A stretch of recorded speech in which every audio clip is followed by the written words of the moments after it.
Hi, welcome to another video on the ZSK T8 controller. And in this video, we are going to talk about reference points.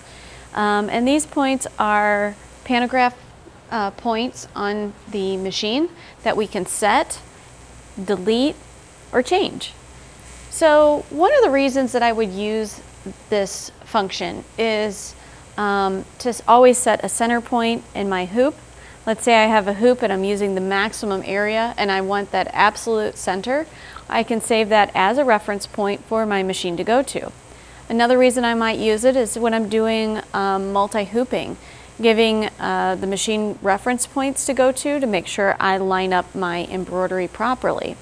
So let's see how this works. First of all, on the machine I am on needle 1 right here. We can see that just right here on our T8 controller. If you do need to move your needles, you can use this button right here, R4. Choose the needle that you want and then confirm that and it'll change that needle. I have chosen needle 1 just because it's a little bit easier for me to line up. So what I'm going to do is I'm going to move my frame to a reference point that I would like to set. What I'm going to do is move that needle down so I can see what needle I am on. I've moved it down a little bit and I am going to move the pantograph to the point that I want to set. I can do this while I'm in a design, while I'm out of a design, it doesn't matter. So for example, if you're in a design in the middle of stitching and for some reason you have to stop, you can set the reference point of the pantograph of where you stopped in that design and always line it back up just perfectly. So with my needle down, I'm moving to the absolute center of this hoop and I will take my pantograph movements. And remember, with your pantograph movements, you can move it slow or fast just by going to the gears right here. And in the gears, you have the rabbit for fast, the snail for slow, 10 INC for 10 increments at a time, and 1 INC for 1 increment at a time. I'm going to use the 10 increment and I'm going to go ahead and move my pantograph to the point. I'm moving to that exact spot and there I am, right at that center point. So I want this as a reference point. To save it as a reference point, I'll go out of that menu right there just with that yellow button or that yellow arrow and click Set. Set is, that would be U6 and I'm going to go ahead and press that and now I can define that reference point. On the left hand side you have the ability to set the reference point. On the right hand side you have the ability to name the reference point.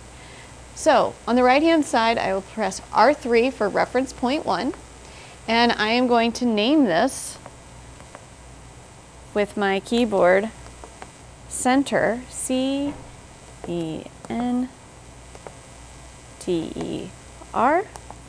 I will put a space in there and I'm going to also name the hoop. I will name that 30 by 30. So I know what hoop I'm referring to when I'm setting the center point. I'll hit OK here and I will define the reference point. I press that and it says, okay, centered 30 by 30. Do you want to define this new reference point? Because if you define it, it overwrites the old one. I say, yes, I want to define this reference point. Now I have that reference point. If I'd like to define more, I have 35 different reference points that I can make. It's always wise to name the reference points so that you know what they are referring to. So I will go down to previous and now let's do another reference point. So I'm going to move that pantograph to another reference point. And I've made some dots on my fabric to tell me what points to make reference points for. I hit the arrow, the yellow arrow up, I'll go to set. Now I'm going to go define reference point 2. I'm going to define it and then I will name it and I'm going to name this upper tab, space, upper left.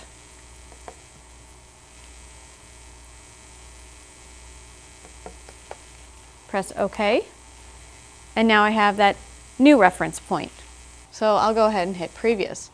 Now, if we'd like to see it go to a reference point, what we need to do is click Go To, and then we can see what reference points we do have available. The reference points that we do have available, you can see are highlighted. And if I want to move to reference point 1, press that. I'll go ahead and accept it, move to reference point 1, and it moves to reference point 1. Now let's see it move to reference point 2. Move to reference point 2, go ahead and confirm, and it moves it to reference point 2. So this is very helpful when you do have to assign these points for perfect placement. Like I said, you have other applications you can use this in. We can use it for applique, we can use it for, like I said, multi-hooping. We can use it if we have to stop in the middle of a job, so on and so forth. Now on the opposite side, let's see how we can delete reference points. We're going to go ahead and click Set. I'm going to go to Defining Reference Point 2, and we're going to go ahead and delete that reference point and previous out of there. Now if I hit Go To, that reference point 2 you can see is now deleted. I'll go ahead and move to reference point 1 and then confirm. So I've deleted points, I've set points. You can see how this can help you, and I hope you've enjoyed this video. Thank you.